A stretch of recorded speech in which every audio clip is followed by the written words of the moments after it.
let's get to it. Here are the predictions for the Money in the Bank pay-per-view for 2016, happening this Sunday, only on the WWE Network.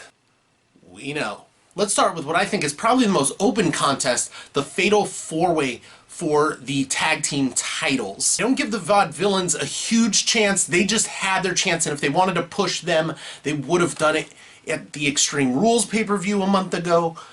So I'm only giving them a 10% chance. Enzo and Cass, I'm also only giving a 10% chance. I think that they are super over right now and the crowd loves them and they're gonna have their run soon, but not just yet.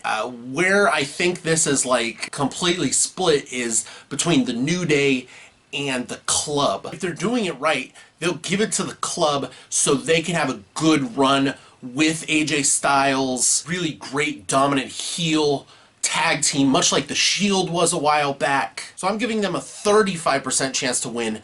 I think the more likely scenario is that the New Day retain, then goes into a feud with the Club by themselves. But as much as I love the New Day and as entertaining as they are and all that, I'm kind of bored with them as champions. So I'm giving the New Day a 40% chance. Apollo Crews versus Sheamus. Who cares? For this, I'm going to give Apollo Crews a 25% chance and Sheamus a 65% chance.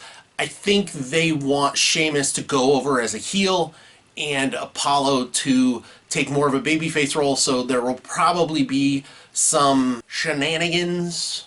If you're doing your math, that only adds up to 90%, because I think there's a 10% chance that this ends in like a no contest or something, where both guys are just fighting the hell out of each other for some reason and nothing really gets answered as far as who wins or who's better or whatever, but mostly I don't think any of us care. Rusev versus Titus O'Neil for the US title. Rusev, 90% chance to retain. Titus, 10%. And that's really generous. In the pre-show, again, we have Dolph Ziggler versus Baron Corbin. And how the hell is this still going on, guys? Holy moly, what the freaking hell. I thought that with that low blow by Ziggler, that maybe he was going to turn heel, and that would be the end of the Corbin thing, and good, because we can finally do something with Dolph Ziggler. That'd be awesome, but no, they're back at it, guys. I don't know. 50-50, because I don't care. Speaking of matches I don't care about, how about Charlotte and Dana Brooke versus Natalya and Becky Lynch? Guess if I'm picking Charlotte and Dana Brooke to go over because I think they want to establish those two as more dominant. They're definitely going to cheat, and that's fine, but overall, can we have Sasha Banks back? Now we get into the fun ones. John Cena versus AJ Styles. The WrestleMania Dream Match, according to the announcers. AJ Styles needs a win, and if they're going to turn him heel and give him any sort of credibility, he needs this win bad. So I think he wins, although that doesn't mean that burying him is out of the question, because there's a history of that with John Cena. So I give AJ Styles a 65% chance, John Cena a 35% chance. I think there will be a clean finish, and I hope it's AJ Styles coming out on top. Roman Reigns versus Seth Rollins. Roman Reigns has an 80% chance of winning. As intriguing as it is that Rollins is back, and as much as they want the title back on him, I think there are bigger plans at work. So Roman is their boy. He was going to be their boy 2 years ago.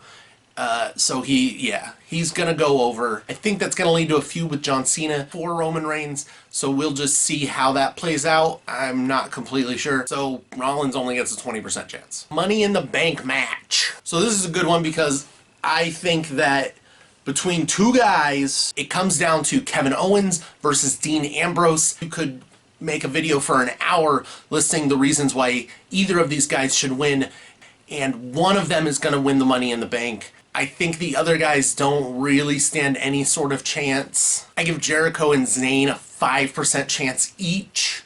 Cesaro, I only give a 3% chance. Alberto Del Rio, a 2% chance. I just don't see it happening. I don't think that the story arc is going to be there for them. My personal opinion, I give Dean Ambrose a 45% chance to win.